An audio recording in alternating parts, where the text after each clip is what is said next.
Hey, how's it going? Today I'm going to do a video that I've wrestled with the idea of for about the past 6 months.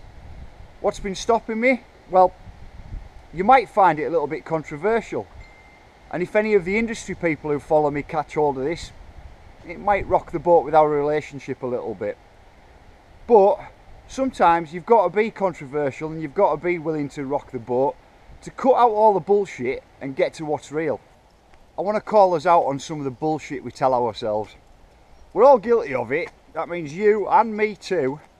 I mean, think of it this way.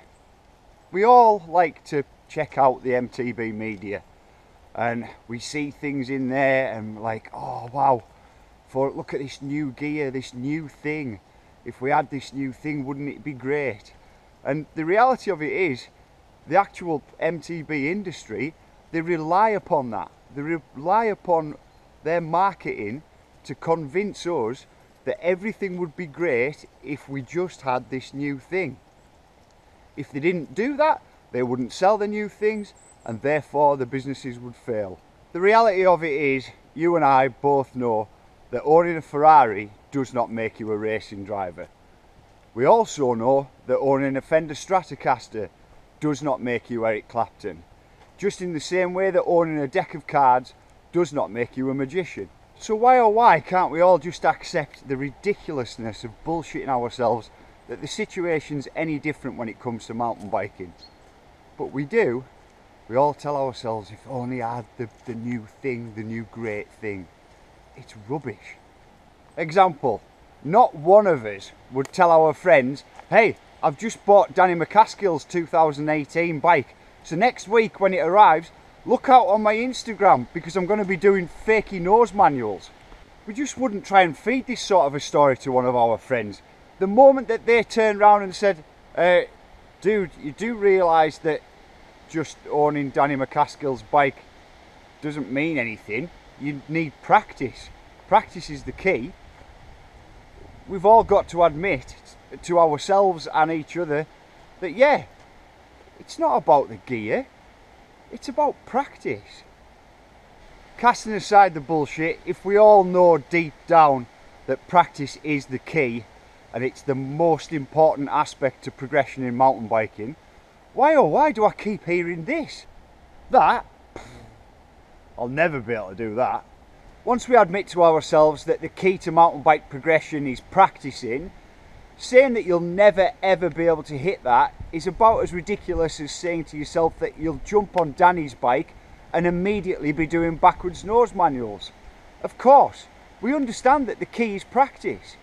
Once we stop mugging ourselves off with the veil of bullshit that we've placed over and we're clowning ourselves with, we can kind of lift that and see the new path. Now, I can't pretend to tell you that I've got any sort of path to enlightenment here at GNAR, but I can tell you that I've got a direct path to progression. Over here on elementary, I've got an old school BMX whoops set up. It's one of the first things that you come across. It's up near the top of the track. To get into that, you've got quite a tricky left-hander with a little bit of a catch berm. That's there for a reason. It's not supposed to be just an easy run into this. As rollable as this is, the whole idea is to find a way of keeping speed even through that left-hander and try and get this one doubled over. If you practice that one and eventually get it right, next thing you know, you're jumping about 9 feet. Get comfy on that and be hitting it every time and clearing it over every time. And despite the fact that it's infinitely rollable whoops, you are clearing a 9-foot gap every single time. Not only that, but you're negotiating it in a way that you can hold speed out of a tricky dirt left-hand corner. Congratulations, you're progressing. It's time for the next thing. Now, you're a smart guy or girl, and because you're smart, you've ridden the whole of elementary and gotten used to it before you've moved on to here, the next track, get to the chopper. Because you've ridden the whole of elementary, you've found out that there's some single log size steps down towards the bottom. There's multiple of them. You've ridden them multiple times and you're comfy with a single log step. Now moving over here onto chopper, because you're comfortable with a single log, there's no reason not to move it to up to 1.5 times. You've got it, it's in the bag. And because over there you've got used to doing a tight left-hander into a little double, here we'll just get you used to doing a step into a double. This time it's even easier because the step down puts you with more speed into the feature. Oh, hang on a second, this is different, isn't it? There's a bloomin' big hole down there and like a log wall. Oh, hang on, we're on a different thing, aren't we? No, we're not. You can already jump 9 feet. You've been doing it over on that little whoops. And 9 feet's all you need to do here. Up at the top of Get to the Chopper, you've taught yourself how to do step downs into gaps. Now it's time to have a look at flyouts. Flyouts are a whole different ball game to step downs, and they're a little bit of a different feeling. So this time we've got 2 options for you to go at.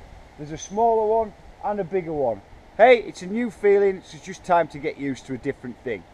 With those 2 flyouts up there, there's kind of no questions asked. Just get used to the feeling of them, and you can put down directly after them. You can almost just drop off them, if you will. Just as we get a little bit further down though, it's time to up things a little bit. And now it's time to ask a question of your flyout. You've got some extra speed coming into it, so that always helps. And hey, let's not ask too much in questions. What have we got? Just 7 foot will do it. Once you find yourself over here on Gasoline Alley, it means that your progression story so far is, on elementary, you've learnt to do that double, and you've done that out of a tricky left-hand corner in. Further down, you've got into single log size steps. Just over here on Get to the Chopper, you've learnt to do a log and a half size into a 9 foot gap over on here. And it is a legitimate gap with a cut out hole in the bottom. Further on down that track, you've learned how to do flyouts. You've even learned how to push your flyout up to 7 feet. When you get down here onto Gasoline, one of the first things that you encounter is a gap into a berm. Now obviously, there's a route around, so the first couple of times in, you're not forced to do the gap. But hey, we've established that you're already progressing and you're already comfortable with a lot of stuff. So on here, why not move it in to a gap into some cheeky berms, and that gap is at the 10 foot mark. And then into berms. Berms shouldn't be too tricky to deal with. You've ridden at a trail centre before you decide to come to a bike park. You've seen berms before. These ones, they do help you pick up some speed. And by the time you get out of them, and I believe there's 5 altogether in a row, once you get out of these, then we're going to ask you to do another flyout. This time, it's a flyout into a berm.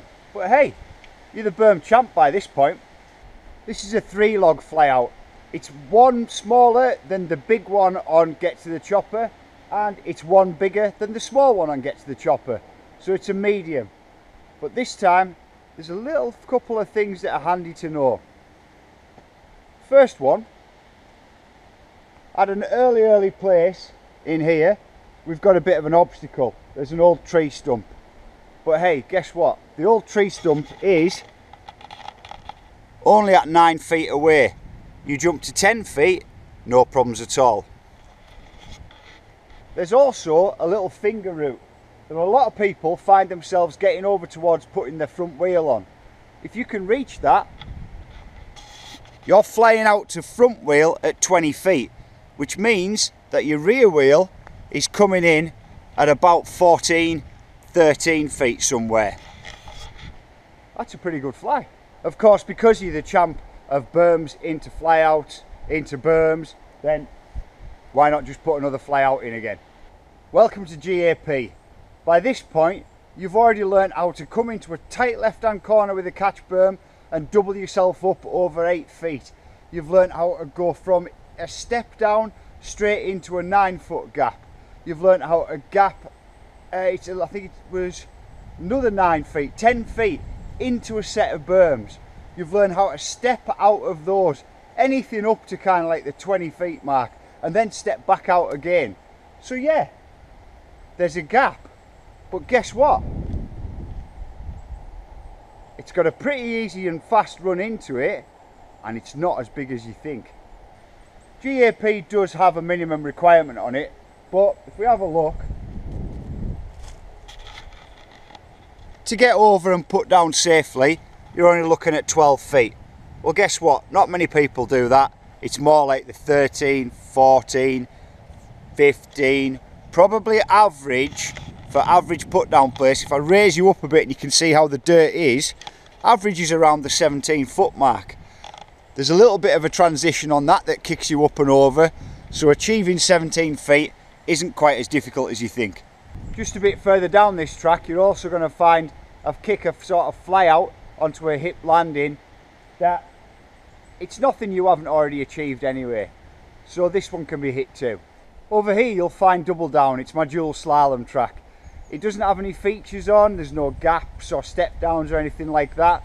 It's just here to serve as a reminder that so far across all of these tracks you've seen every variation of sticking out route, every type of corner that you can possibly think of.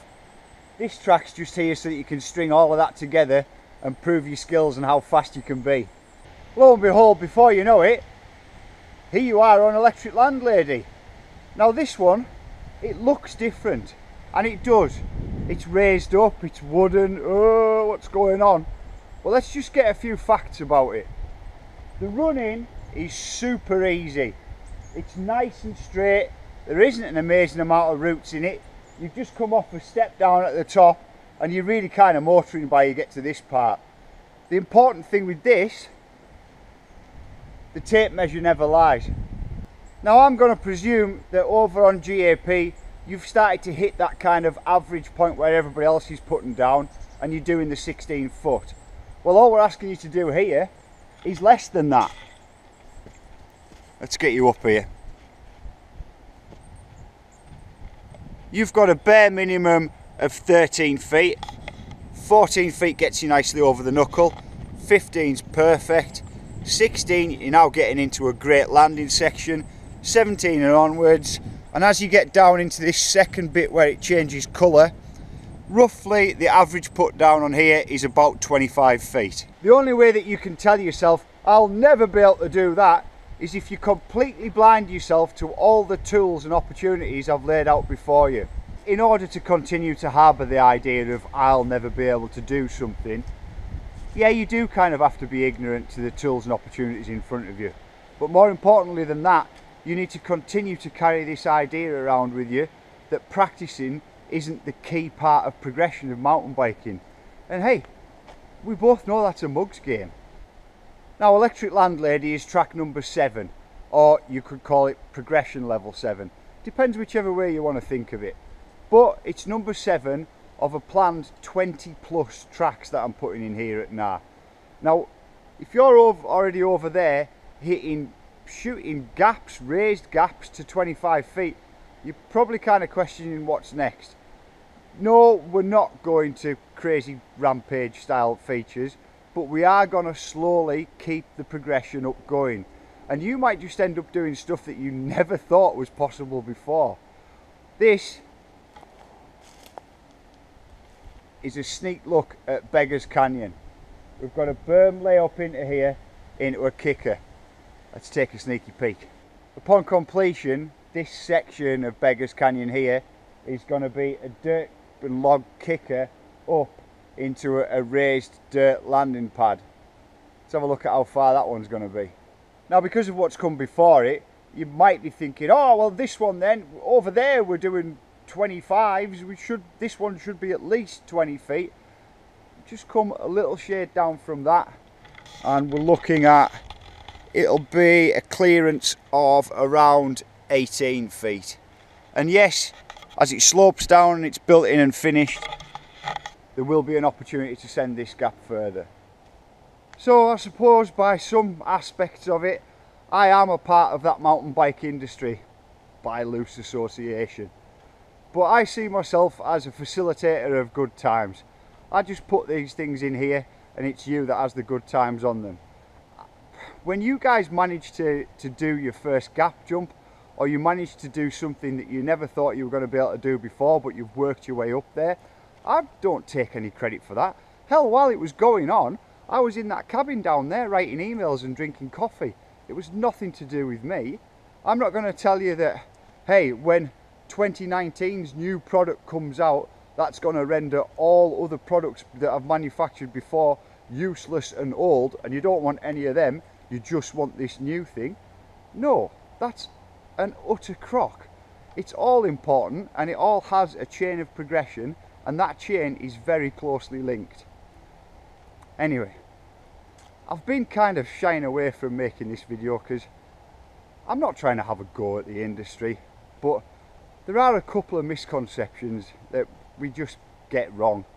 I don't like the idea of thinking that you've got to have some sort of certain special brand new kit in order to be able to ride, and I'm not a fan of the self-restraints that people put upon themselves and say, oh, I'll never be able to do this. It's just about progression and practice and keep on trying. You know, I encourage sessioning up here, and there's a very real reason for encouraging sessioning. To me, hitting stuff over and over and over again and gaining that confidence on it and feeling comfortable, it's that feeling of comfort that allows you to go on to the next thing, and hopefully the next and the next and the next. And hey, I'll keep building if you keep coming.